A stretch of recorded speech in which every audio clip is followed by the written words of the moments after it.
Operatsiyadan keyin bemorlarimiz 3 bosqichni bosib o'tadilar. Dastlabki 15 kun davomida "Nerdan ham operatsiya qildirdim, operatsiya qildirmasam bo'ladi ekan" degan xulosaga keladilar. 15 kundan keyin 1 oy muddatgacha "Xudoga shukr, og'riqlarim yengillashdi, o'zimni yaxshi sezib turibman" degan xulosaga keladilar.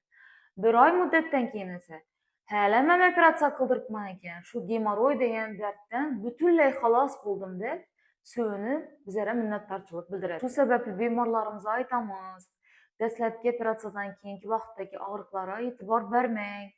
Og'riq 15 kungacha yengil og'riq bo'ladi, lekin bizning tavsiyalarimizni bajarsangiz 1 oy muddatdan keyin kasallikdan butunlay qutulasiz va shu kasallikdan qutulib operatsiya qildirganingiz uchun dim so'yinasiz deb aytamiz.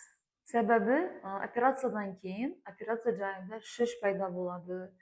Axlat deyish natijasida shu yerda infeksiyalanish paydo bo'ladi. Shu sababli operatsion jarohatda og'riq paydo bo'ladi 15 kungacha. Lekin tanamiz qayta tiklanish xususiyatiga ega.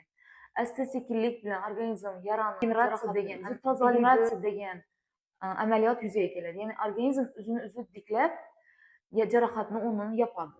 Bu proses butunlay yopilishi uchun 1 oyda bemorda jarohatdan hech qanday asorat qolmaydi.